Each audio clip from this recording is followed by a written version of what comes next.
Quand je suis arrivé, il s'est jeté sur moi.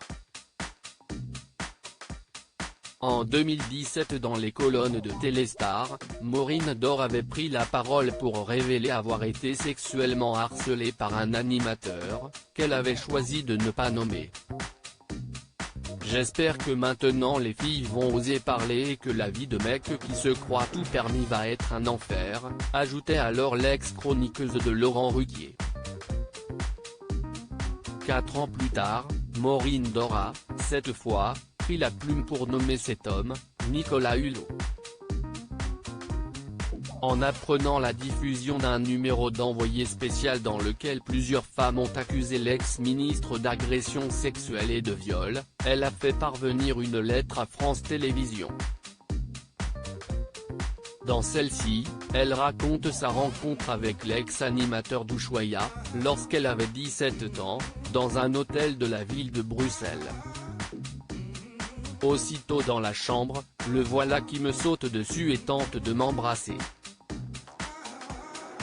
Je le repousse, étonné et effrayé, en lui faisant cette remarque si naïve, « Mais vous avez une femme ?» et lui de me répondre que cela n'a rien à voir et que je serais une parenthèse, écrit Maureen Dore, qui n'avait jamais raconté publiquement sa rencontre avec Nicolas Hulot.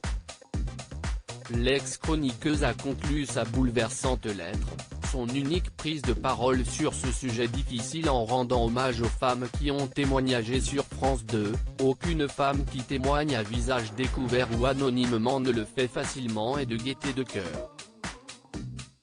Mais certaines douleurs enfouies doivent sortir pour faire place à de nouvelles émotions qui, elles, ne feront pas mal. Nicolas Hulot, ces affirmations sont purement mensongères en tout, ce sont 6 femmes qui ont accusé Nicolas Hulot.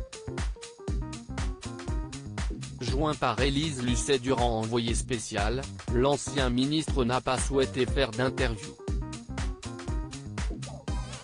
Au téléphone, il s'est dit anéanti, « Je n'ai jamais eu de relation ambiguë. Je veux dire, j'ai eu des histoires sans lendemain comme tout le monde, mais je n'ai même pas envie de me défendre, ça ne m'intéresse plus. Si est-ce pas une question de reconnaître, je n'ai même plus la force. » Avant la diffusion de ce documentaire, Nicolas Hulot s'était rendu sur le plateau de BFM TV pour se défendre des faits dont il est accusé. Je veux le dire sans formule, sans élément de langage, ni de près ou de loin, je n'ai commis ces actes, assurait-il alors. Ces affirmations sont purement mensongères. Loading DJ.